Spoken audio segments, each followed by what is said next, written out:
देखो मित्रों, मैं आपके सामने आज नसीब और प्रयास क्या होते हैं इस विषय पर कुछ दो शब्द बोलना चाहता हूँ। कई लोग कहते हैं कि जो भी हम करते हैं उसके लिए हमारे प्रयास कारणीभूत होते हैं, हम सक्षम होना चाहिए, हम सक्षम हैं कुछ भी कर सकते हैं। लेकिन मैं ये बोलता हूँ कि प्रयास करना आदमी की आवश्यकता है, लेकिन अगर किस्मत साथ ना दे, नसीब साथ ना दे, तो फिर भी प्रयास सफल होंगे इसकी गारंटी नहीं है। आप बोलोगे कैसे?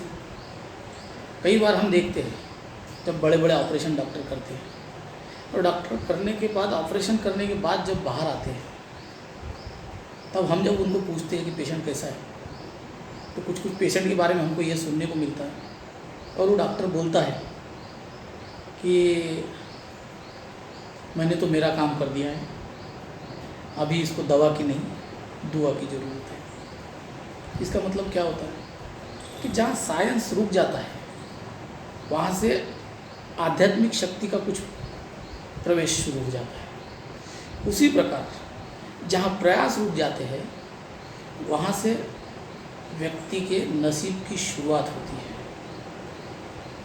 कभी कभार हम कई बार ऐसे देखते हैं कि आज तक कोई आदमी ऐसा आपको देखने को नहीं मिला होगा कि जिसने असफलता के लिए प्रयास किए हो। कभी असफलता के लिए प्रयास नहीं किए जाते। कोई भी प्रयास होते हैं सफलता के लिए होते हैं। आदमी जिंदा रहने के लिए प्रयास करता है, मरता तो नसीब से है।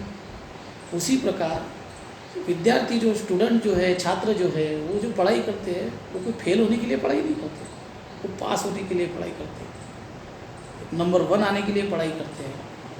क्लासिकल संगीत हो, चाहे संगीतकार हो, म्यूजिशियन हो, वो रियाज काहे के लिए करता है। लेकिन रियाज करने के बावजूद भी कभी कभी उसकी आवाज़ नहीं लगती, सुर नहीं लगते, वो बात अलग है, उसको नसीब बोलते हैं। इसी प्रकार एखादा विद्यार्थी अगर रात भर अपनी पढ़ाई करता है और रात भर पढ़ाई करके उसको मालूम है कि कल मेरा एग्ज़ाम अच्छा जाने वाला है, पेपर की पूरी तैयारी हो चुकी है, अब मेरे को कल एग्ज़ाम देके पूरी सफलता प्राप्त करना है, लेकिन कुछ कारणवश उसे रात भर में इतनी बुखार चढ़ जाती है और उस बुखार में वो बैठ भी नहीं सकता, एग्ज़ाम लिख भी नहीं सकता। उस तकदीर में उसको एग्ज़ाम छोड़ना पड़ता है और वो बुखार के कारण वो एग्ज़ाम फेल हो जाता है। तब उसके जो भी लेक्चरर हो, चाहे गुरुजन हो, सब जने क्या बोलते हैं, अरे यार लड़का तो बहुत होशियार था, पढ़ाई भी बहुत अच्छा करता था, लेकिन क्या करें उसके तकदीर ने उसको साथ नहीं दिया। क्यों भाई? प्रयास तो किए, फिर प्रयास में अगर पूरी सफलता है तो फिर ऐसा क्यों हुआ, ये भी हमको सोचना पड़ता है। प्रयास पे जो अटिक रहने वाले लोग हैं वो घमंड प्रकार का वो होता है कि मेरे सिवा कुछ नहीं, मैं जो करूँगा वही होगा। लेकिन एक मराठी में बोला जाता है, चाले हे शरीर त्याच्या सत्तेने।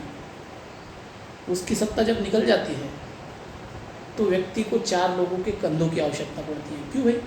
खुद होके जाना चाहिए, उस पर लकड़े पे सोना चाहिए और जला देना चाहिए लोगों ने उसको, मेरा समय समाप्त हो गया, बोलना चाहिए उसने, लेकिन ऐसा नहीं होता। इसी प्रकार जब कभी कभी हम देखते हैं कि एखादा व्यक्ति भोजन करते समय निवाला थाली में से मुंह तक ले आता है, लेकिन हार्ट अटैक से मर जाता है, तो 4 लोग उसमें बोलते हैं, अरे क्या यार, व्यक्ति बहुत अच्छा था लेकिन खाना भी नसीब नहीं हुआ। क्यों भाई? उसने तो प्रयास किया जाने तक, लेकिन नसीब में नहीं था। इसीलिए मेरा ये बोलना है कि केवल नसीब के भरोसे नहीं रहना चाहिए। कुछ कुछ लोगों का क्या बोलना आता है, मेरे साथ कुछ लोगों ने नसीब पर चर्चा करते समय ऐसे भी कहा है कि नसीब करते अगर बैठोगे तो कुछ नहीं होगा, सही समय का इंतज़ार करते बैठोगे तो कुछ नहीं होगा। मैं कहाँ बोल रहा हूँ सही समय का इंतज़ार करना है, समय हर बार सही होता है, केवल आपके प्रयासों की गति और प्रयासों की दिशा क्लियर नहीं होती है। हम बहुत बार सोचते हैं, आजकल के माता पिताओं को भी मैं एक संदेश देना चाहता हूँ कि जब बच्चा पैदा होता है उसी टाइम से उसके बेचारे को दूध पिलाने के पहले उसको इंजीनियर बनाना है, डॉक्टर बनाना, क्या बनाना समझ में नहीं आता उनके, उनसे वही से प्लानिंग लेकिन उसके तकदीर में उसको क्या विवेकानंद अगर बना के रखा हो तो क्या कर सकते हो आप? पढ़ लिख कर भी तो संत बन सकता है वो, डॉक्टर इंजीनियर बनाकर भी वो सामान्य समाज सेवा में लग सकता है। इसलिए हम तय कर सकते हैं कि ये होना चाहिए, वो होना चाहिए, लेकिन होना न होना यह विधि का विधाता ने लिखा हुआ वही होगा। इसका कारण यह है क्योंकि भगवान राम थे। अब भगवान को भी वनवास हुआ, जब भगवान राम को वनवास हुआ तो हम कौन से खेत की बोली है हम तय करेंगे वही होगा? ऐसा नहीं होता।